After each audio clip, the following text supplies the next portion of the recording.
how relationships in the brain contribute to mental experience. So this was something that we were talking about back in 1992.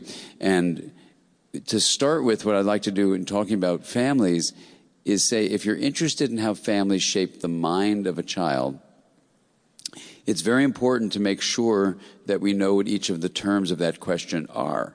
Those concerns are, what's a family? A collection of people who live together? Fine, that's easy. Shape means how it influences.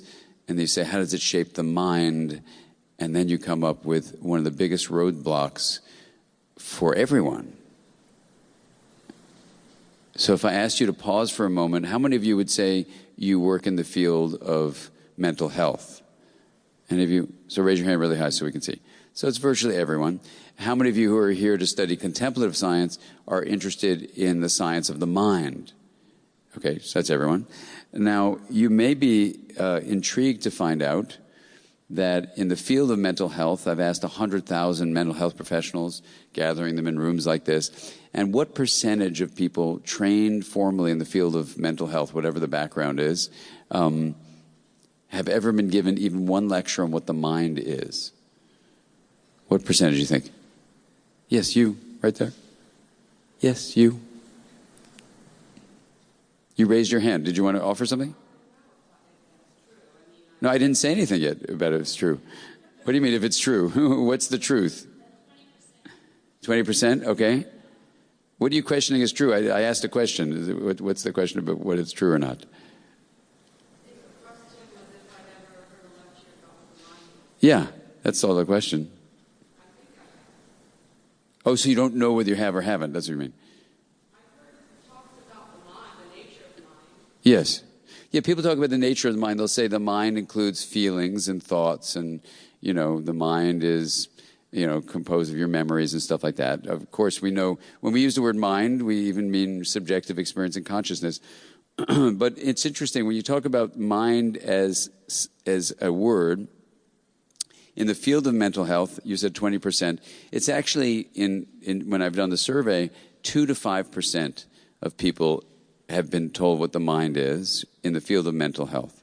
And when you sit down with them on the breaks and say, what were you told? They say, your mind is your feelings. And I go, okay, that's good. What's a feeling? They go, it's something your mind has. And I go, okay, well, that's actually pretty good.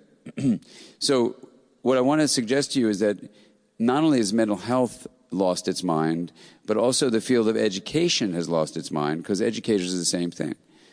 And I don't want to go on and on about this, but it turns out in a field called the philosophy of mind, they have no definition of the mind. Psychology has no definition of the mind. Psychiatry, no definition of the mind. Cultural anthropology, which studies the mind in cultures, no definition of the mind. It's very interesting.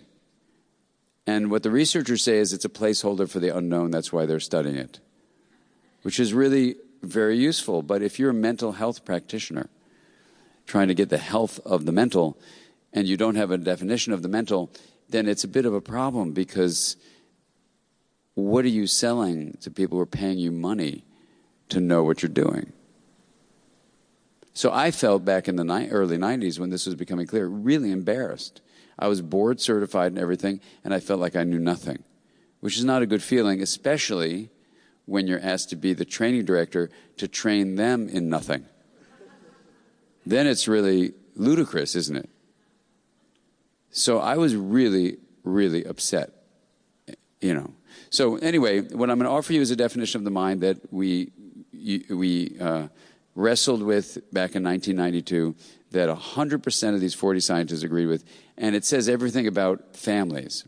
So for me, even though I know all the attachment research, without this definition of mind, I wouldn't have been able to go forward in anything as a therapist or anything, because nothing made sense to me anyway. Maybe it makes sense to you, but it didn't make sense to me. And I couldn't be an educator in the program I was in or anything. So here's the definition. The thing that a family shares in common with the brain is the flow of energy and information. Energy and information is being shared among people in a family, and it's being passed among different systems in the body. Let's just talk about the brain and the head.